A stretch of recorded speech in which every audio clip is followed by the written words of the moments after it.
I hope everyone had a nice break, and welcome back to the end of the world. So as you know, World War III has started.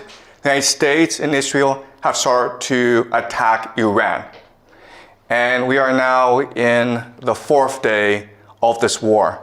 And we can expect this war to last for many weeks, possibly also for many years. But I promise you that after this war is done, the world will never be the same again. So what we will do these next few weeks is use game theory and understand and analyze the geopolitical situation. And so I'm going to teach you the ideas, the theories, the techniques to understand the world around you and make predictions. And we can know if our analysis is correct because all this is happening in real time, and so we can test it against reality. All right, so let's go over some basic facts about what's happened so far.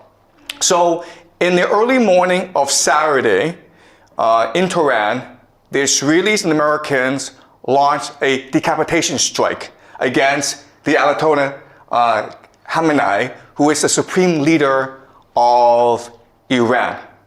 Now, there are arguments and disputes about as to what happened. The Americans and Israelis said that they had real intelligence about where the leader was, and so they sent airplanes to just bomb the crap out of the place. They also had a spy who was able to record the body of the dead Ayatollah, and then this was announced. At first, the Iranians denied this, and the Iranians insisted he was still alive. But eventually, state media admitted that he did die in the airstrike. But then what they also said is that the Ayatollah, he's 86 years old, and he chose to die. He could have gone to Moscow, but instead he chose to stay in Tehran and die for his people. But not only that, but he died along many of his relatives. He died along with his daughter, his son-in-law, his grandchildren. So many of the family died in this assault. Also, there's been reporting that he had prostate cancer. Okay, so he was going to die fairly soon as well. So what you need to understand first about the war is that even though the Americans and the Israelis claim great success in decapitating the leadership of the Iranians, from the Iranian perspective, this is a martyrdom, okay? And so the religion of the Iranians is called Shia Muslim. And this is different from Sunni Muslim. So Sunnis are the majority. They're about 9% of all Muslims in the world. The Shia have always been the minority. And as such, they've always been persecuted. So in the Shia faith, the core value, the force that binds everyone together and gives them purpose and meaning in life, that galvanizes them into action, is the idea of martyrdom, which forces jihad. To sacrifice yourself for your religion, sacrifice yourself for the common good. So think of the death of Khamenei as a sacrifice, a self-sacrifice, in order to motivate the Iranians in this war, okay? So that's the first thing you need to understand. That for the Iranians, this is not a geopolitical war. This is not an economic war. This is not a war of resistance. This is a jihad. Okay? It's a war against the great Satan to avenge their leader. They will fight to the death. All right? That's number one. Number two is this. Also that morning, when the Ayatollah was killed, the Israelis struck a school in the south of Tehran, killing about 150 school children. These are girls in primary school. And again, there's a lot of debate and argument as to what happened. The Israelis said that, first of all, the school was next to a military base. We were targeting a military base. And second of all, it wasn't us which struck the school. It was a air defense missile that went off course. Okay? And the Iranians insisted no. The Israelis purposefully attacked the school to kill the school children. And then you're like, why would the Israelis do that? But then these few years, Well, we've seen what they've done in Gaza, in Palestine, to the Palestinians. And it's pretty consistent what the Israelis have been doing. All right? So this action against the Israelis, it's meant to show to themselves and the world that we are now all in. Okay? We've made the sacrifice. We are now committed to this war, to winning this war at all costs. And this action has also provoked the Iranian people to resist with their full might, okay? So I want you to keep this in mind. And again, we don't have complete evidence that it's the Israelis who did this, but given past actions from the Israelis, this is fairly consistent with what they've done, okay? So we can assume that this is something the Israelis did. Why they did this, what the purpose is something we will discuss as we move on, okay? It's very complicated. Next, I want to show you this. This is Dubai. And Dubai is considered one of the wealthiest, safest cities in the world. There are thousands, tens of thousands of Westerners who move to Dubai because it's clean, you don't pay any taxes, you make a lot of money, and there are great restaurants. And this is really the economic model of Dubai. It's one of the GCC countries, okay? The Gulf coastal countries. And for the longest time, Dubai had a really good deal because they were under the protection of the American military. So they didn't have to pay for defense.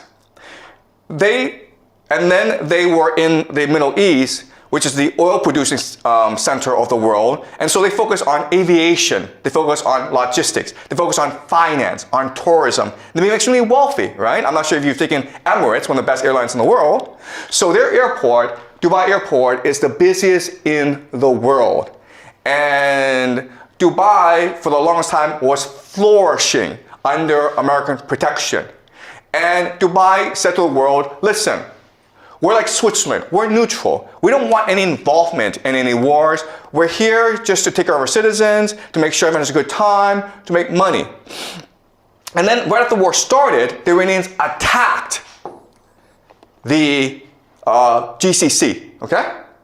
Dubai, Abu Dhabi, Bahrain, Qatar, Kuwait, they attacked these places. And these places were like, what's going on? We're neutral, man. We're not involved in this war. And the airport was shut down in Dubai. At one point, the rich people in Dubai were willing to pay about $250,000 US just to get on a plane and get out of there. Okay? So the reality is this. For the longest time, Dubai had a reputation for being safe, and that's why people moved their money there. Guess what, guys? After what the Iranians did, it's dead. Dubai as a city, in the long term, it is dead. Because you're a wealthy Westerner, you're not going to move to a place where it could be attacked anytime by the Iranians. You might move to Singapore, you might move to Hong Kong, Japan, South America, but you're not moving to Dubai, okay? So the big question for us is, why did the Iranians do this? It was the Israelis and the Americans who attacked you. Why go after the GCC? All right? And not only that, but they're escalating the attacks against the GCC. So this is something that we will look at very closely today. Well, the short answer is because these places, even though they pretend to be neutral, they house the American military. They allow the Israelis and the Americans to use their airspace to attack Iran from. All right? So this is Bahrain. Now, Bahrain is interesting, okay? Because I want you guys to remember this. But Bahrain will probably be one of the major centers of this conflict. Because, first of all, this is the American Fifth Fleet. All right? This is their naval base in the Middle East. And as you can see, the Iranians are attacking it with missiles. And it's being blown up. Bahrain is interesting because it has about 50% or even more, okay, Shia, which is the religion of the Iranians. But the people in charge are the Sunnis. And so what makes this strike really important from our perspective is, first of all, not only are the Iranians attacking US military assets, not only are they destroying the economies of the GCC, but they're also trying to ignite a religious war, right? Because you're Shia, you're loyal to the Ayatollah. And if he's dead, then you must, as a religious obligation, now commit jihad against your enemies. And it's no different in other religions where, listen, if you want to kill the Pope, the Catholics would be really angry at you and they would want to kill you, right? So now you have the Shia who will probably eventually arise, creating a revolution in Bahrain, okay? So I think Bahrain will be the first to fall. Dubai will probably go bankrupt, okay? But in the long term, we can expect the entire GCC area, including Saudi Arabia, to eventually collapse, okay? And so this is something we'll use game theory to understand. All right, let's continue. So we will know how this war develops just based on geography, okay? So this is a map. And this map, even if you don't really know the war, even if you don't know the participants, even if you don't know the weaponry, this map will tell you exactly how this war will progress. All right, so some certain things to keep in mind about this map. This is what we call this area, okay? Really small, it's 33 kilometers wide, okay? People can swim across it. It's really, really narrow, okay? This small area, guys, it's called the Strait of Hormuz. All right? And it's important because it's really the center of the world. This one area is the nexus, the pivot of the world. Let me explain why. First of all, from the GCC, you have 20% of all the world's oil flowing through this narrow strait. Where does it go, guys? It goes to Asia, India, Pakistan, South Korea, China, Japan. India depends on 60% of its oil from this area. China depends on 40%. Japan, 75%. Prime Minister Takaichi of Japan has said that, listen, if the Strait of Hormuz closes, we will run out of oil in about 8-9 months. The entire Japanese economy would collapse in 8-9 months if the Strait of Hormuz were to close. And guess what? The Iranians have closed the Strait of Hormuz. Okay? So we can expect that the entire global economy will suffer greatly over the next few months. All right, so that's point number one. Point number two is, okay, so the GCC sends oil across the Strait of Hormuz, and what do they get back in return? Food, guys. All right, so people don't appreciate the GCC, but it is really the linchpin of the American empire. Because what is the American empire? The American empire is the petrodollar. All right? The idea of the petrodollar is this. The US dollar is worth nothing. It's only valuable if people want it. But the GCC says that if you want oil from us, you have to pay us in US dollars. Okay? Then that is the basis of the value of the US dollar. So, if the GCC collapses, the American economy and the American empire both collapse at the same time. The problem, though, is that GCC is an artificial construct of empire. It does not exist naturally. Why? Because there's no food, there's no oil, no water. Okay, guys? No food, no water. So these cities are able to grow in the millions because of all these petrodollars flowing in. If you close off the Strait of Hormuz, there's no food coming in, right? They're all going to starve.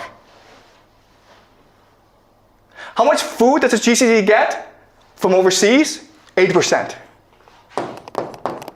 80% of all the food it consumes comes from overseas, that it imports. It doesn't grow by itself, it imports. All right? So the Strait of Hormuz is really key. And again, the Iranians will close it in order to strangle the global economy and therefore bankrupt the American empire. All right.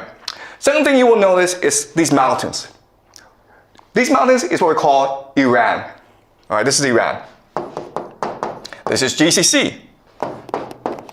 Okay, this is not a fair matchup, right? Because these are mountains. And what can you do in mountains? Well, you can hide rocket bases. You can hide drone bases. You can hide missiles. And that's the entire Iranian offensive strategy. All right? From here, they can hide missiles and drones from which to attack the GCC. And what are they attacking? They're attacking three things, right? They're attacking American military bases. American military bases. That's number one. Okay? Is it possible for the Americans to defend against these attacks? The answer is no. They're not, it's not. It's the silliest thing in the world. You have all these bases in the Middle East, but you cannot defend them against the Iranians. That's kind of strange. Okay, but that's number one. Number two is oil and energy. How hard is it to blow up an oil field with a drone? Not hard at all. Can you defend these oil fields? No, you cannot. All right? Number three, and this is most important, is water. Okay? You guys don't know this, but the GCC has little access to fresh water. So the only way that it can produce water is what we call desalination plants, okay? These factories that take salt water and then through an electrochemical process turn it into fresh water for the population to use. 60% of the water supply in the GCC comes from desalination plants, okay? 60%. Is it hard to blow up a desalination plant using a drone? The answer is, it's very easy. You understand? Okay? So you have this absurd situation where Iran is a mountain fortress where it can hide its offensive capacity, and the GCC, it's just this desert, this flat desert, and it is exposed to attack, and there's nothing it can do about it. Okay? So at any point in this war, the Iranians can choose to just destroy the entire GCC, and there's nothing that anyone can do about it. Okay?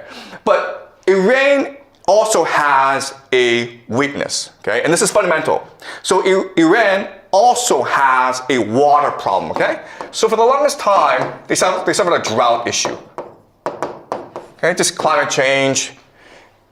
And so what the plan of the Israelis and Americans is destroy the water supply of the Iranians. Because the fortress, it is a mountain fortress, but it can also be a mountain prison as well, where people are trapped inside with no access to water. Okay, so what we're going to see right now, we're already seeing attacks on civilian infrastructure, hospitals. In the future, you'll see attacks on water supply, on dams, on reservoirs, on power plants. The idea is to make Iran so inhabitable that the people will have to rebel against the people, or there'll be a refugee crisis in Iran. Okay? So as you can see from this map, this war, it is the end of the world. Okay? Both sides have the potential to destroy each other. And it's really a question of how far do they want to go. All right? We can also say this is almost a game of chicken. Okay? We can blow each other up. How far do you want to go? And the problem is this. The problem is that the Iranians are Shia, which believes in martyrdom. And you've killed the religious leader, the Ayatollah Khamenei. So they're willing to go very, very far. The GCC countries are Muslim, but they're materialistic. They love money. And also, most of the population are expatriates, foreigners. 90% of Dubai are foreigners. Guess what's going to happen if they suffer? They're all going to run away. Okay? So this is not a fair matchup. The big question that people have is, first of all, are the Americans going to use ground troops? Because the only way that you can defeat Iran is by using ground troops, okay? That's a big question we'll look at over the next few weeks. Will America send its army, 500,000, 2 million soldiers to topple the government? Okay, that's question number one. Question number two nuclear weapons. If you're losing a war, would you choose to use nuclear weapons? Okay, that's another big question that we have, okay? Now, another big question that we have is who gets involved? Because this situation is so dire that Europe, okay, specifically Germany, France, and Britain are talking about entering this war. And guess what?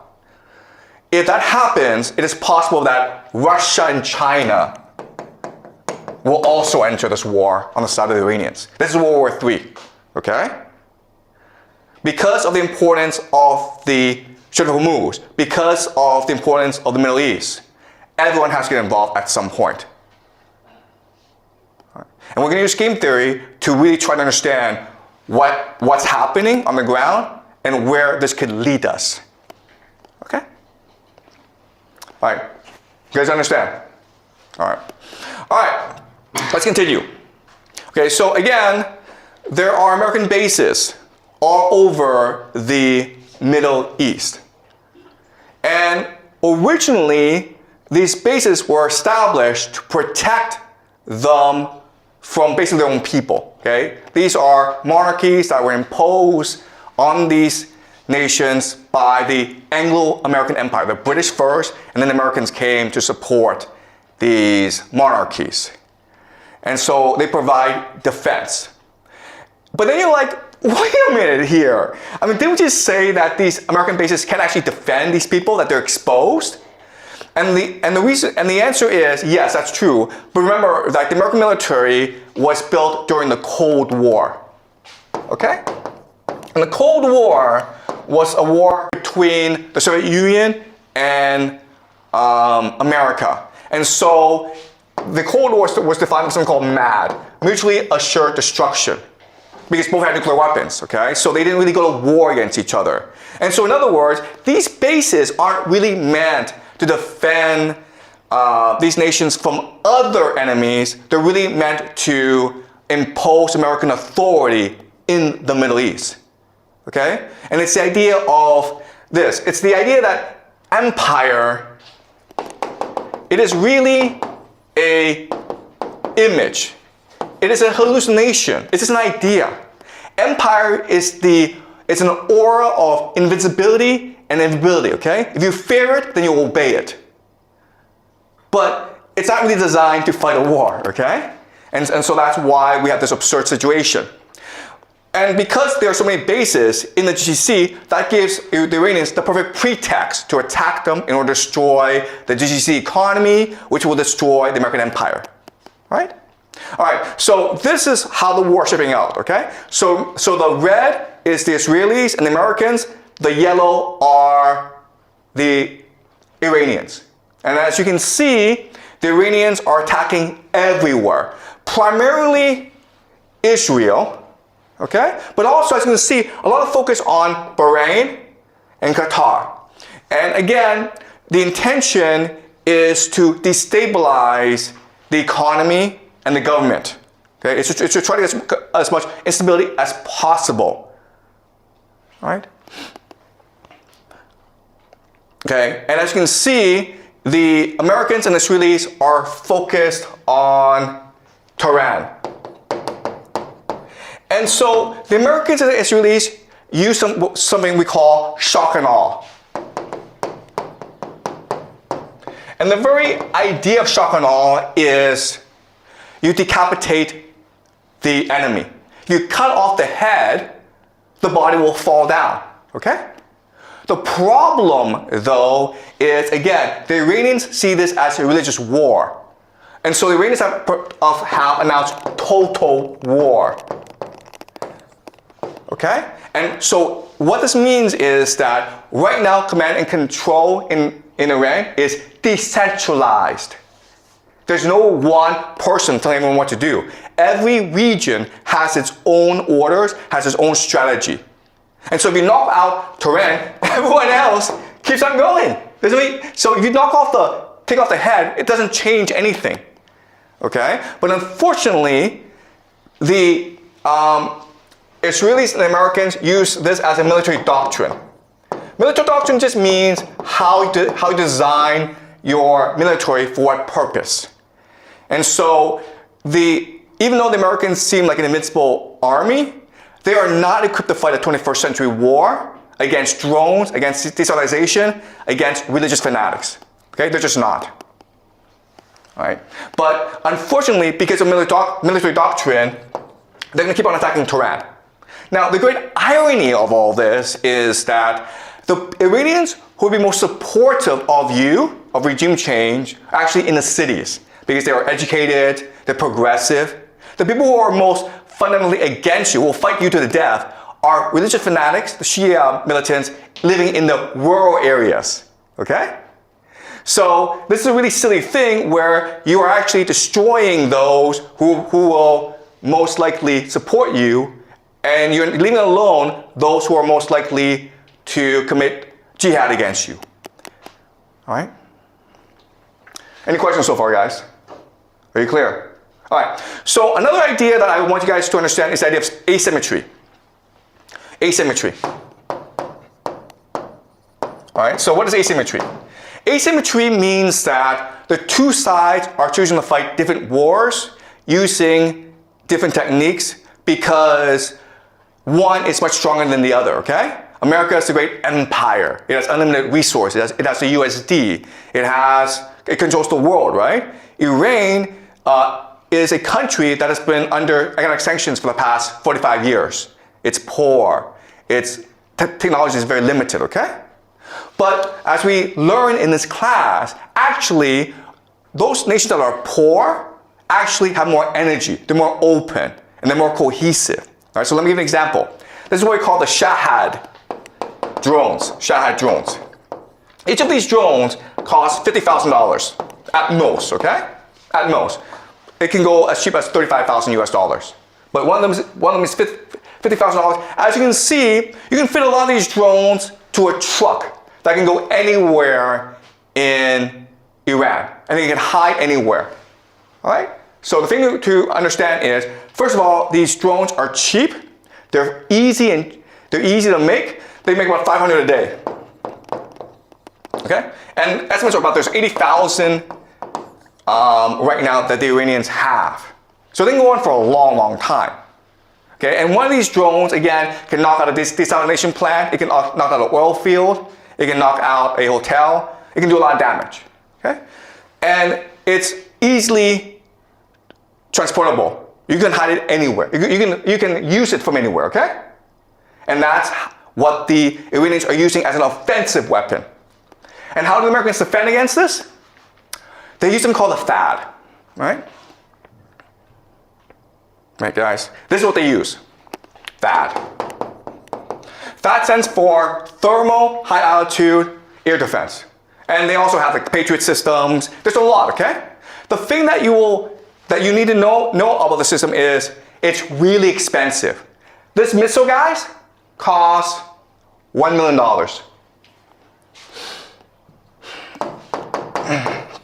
$1 million. So there's this $50,000 drone coming your way, and you throw a $1 million missile at it, okay? And often these missiles miss, so you have to throw 2 or 3 missiles at it, okay?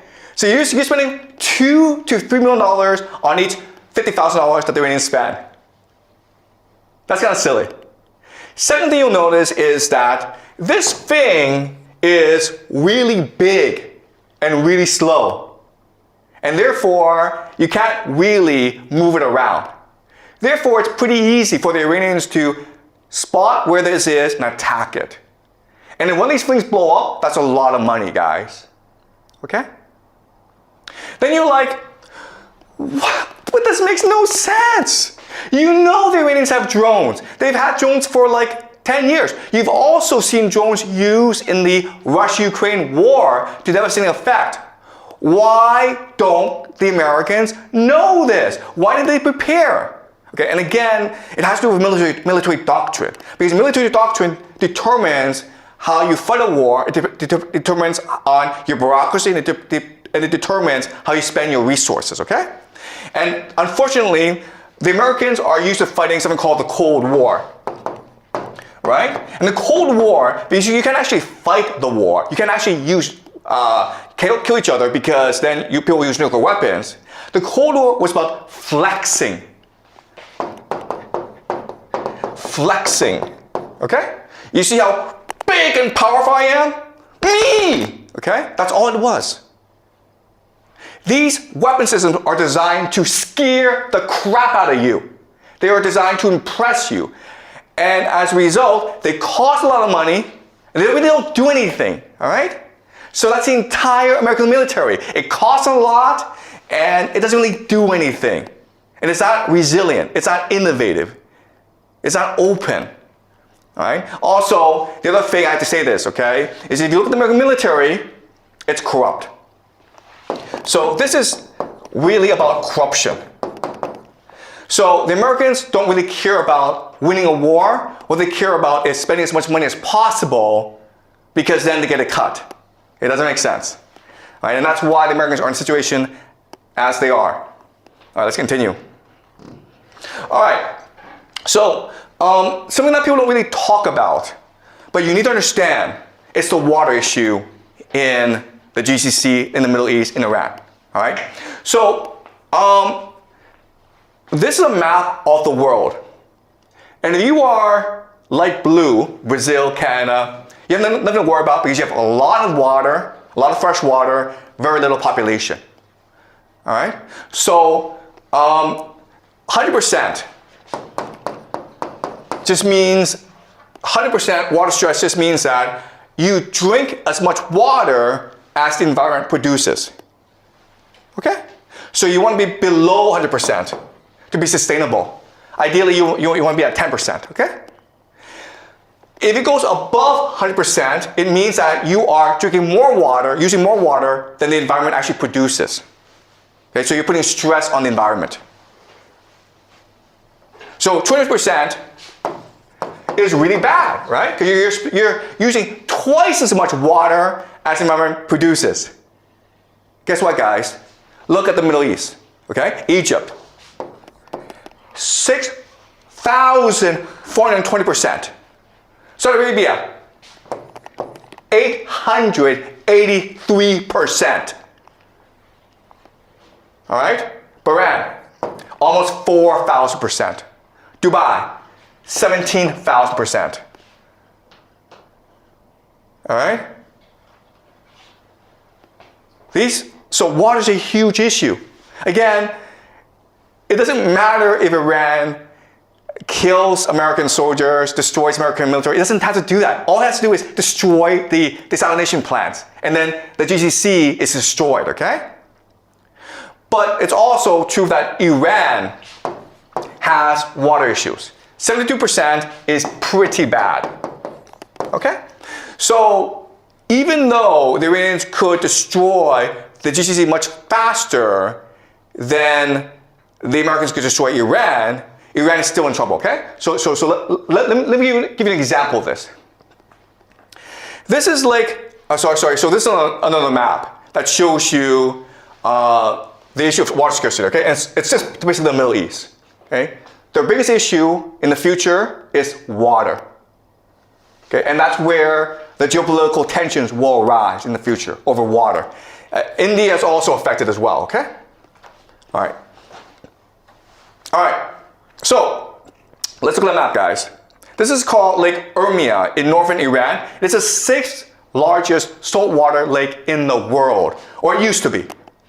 Okay, this is what it was in 1984. This is the shallow, this is the deep, okay? You guys see that? It's really big, right? 20 years later, guys, this is what it looks like. There's no more water here. You can walk from here over to there, okay? There's some water over here, but it's shallow now. That's how serious the water issue is in Iran. And that's the weak point that the Americans and the Israelis will attack. All right? They want to make sure that Iran has no access to fresh water, which will cause devastation in their nation. Okay, that's strategy number one. Strategy number two is this. This is a map of the different ethnic minorities in Iran.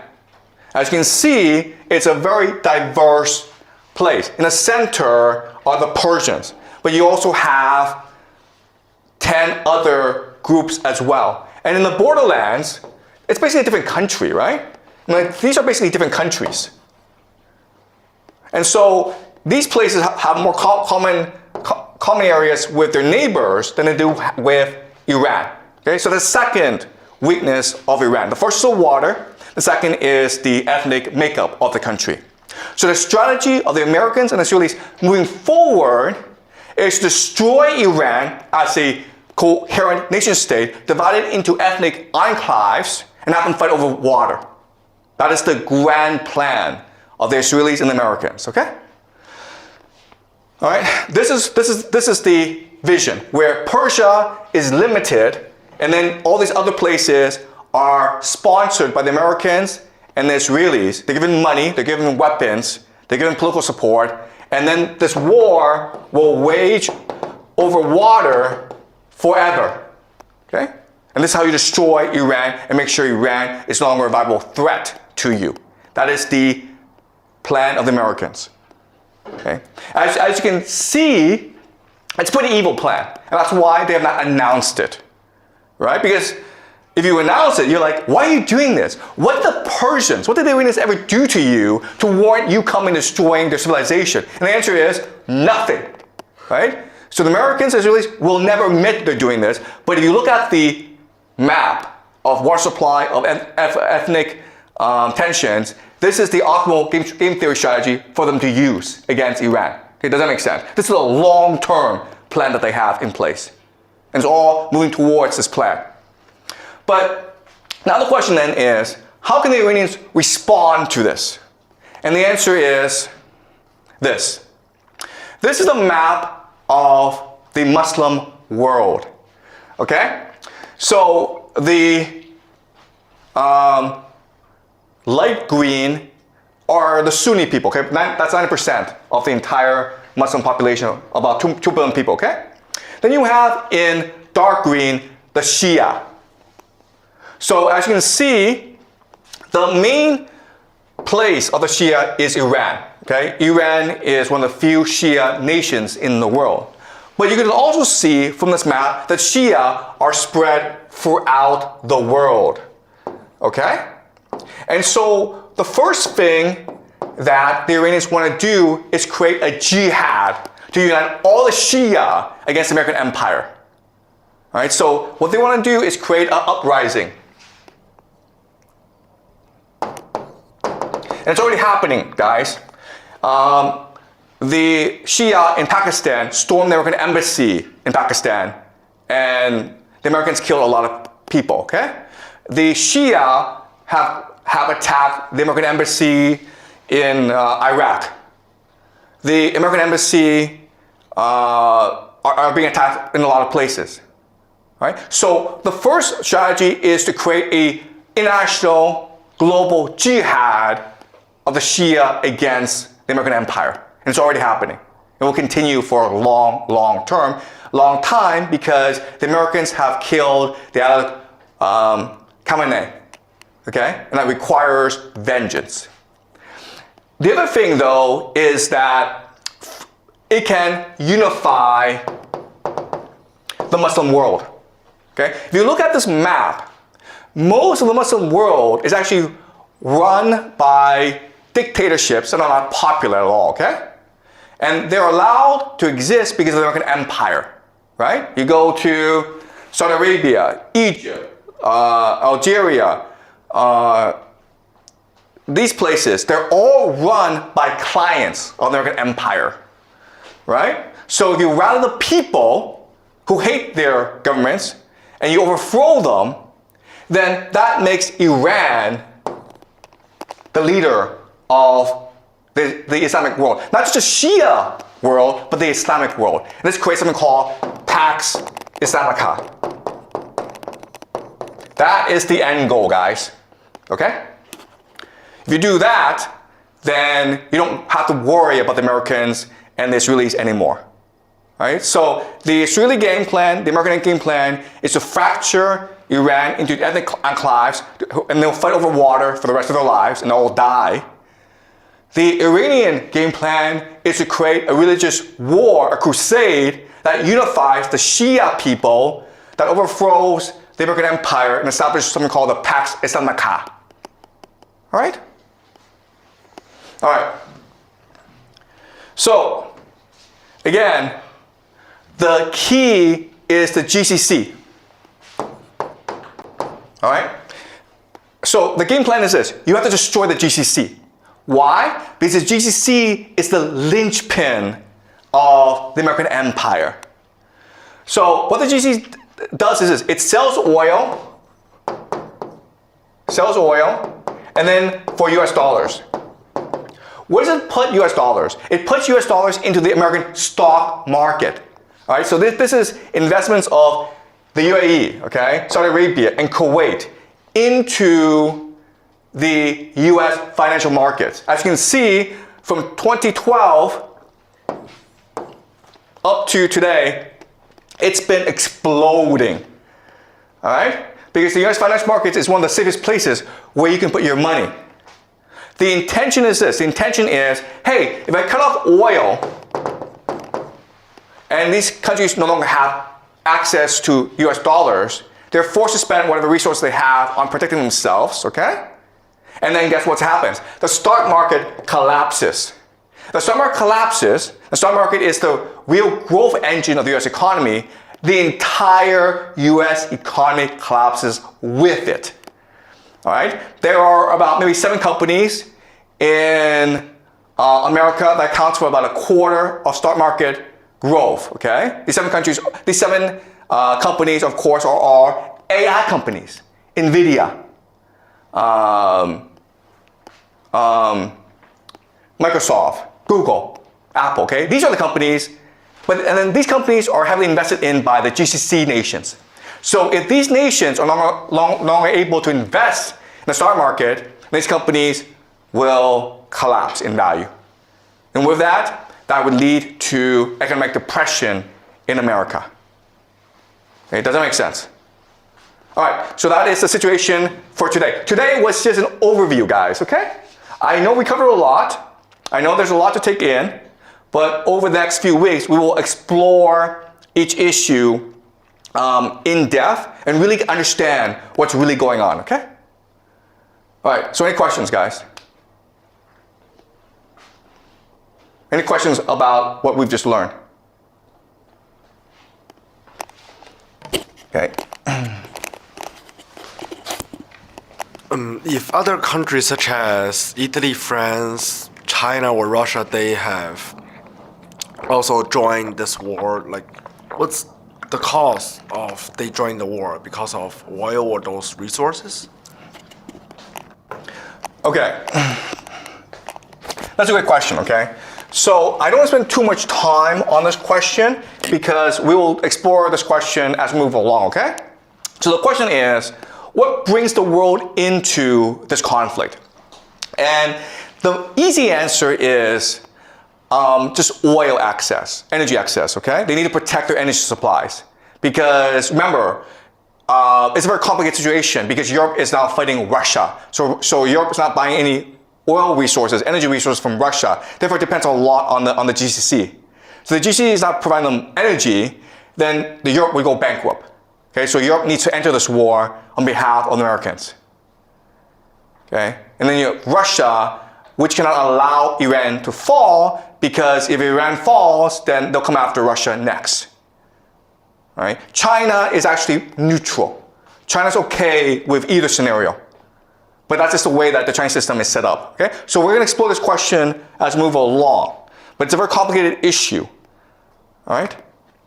Okay? And each nation will have its own different strategic interests to consider, right? And what we need to know, what we need to figure out is that this war in the Middle East is actually connected to the Ukraine war. And then as we move along, I'll show you how these two things connect together. Okay? Any other questions, guys? Okay, great. So we'll continue this discussion on Thursday, okay?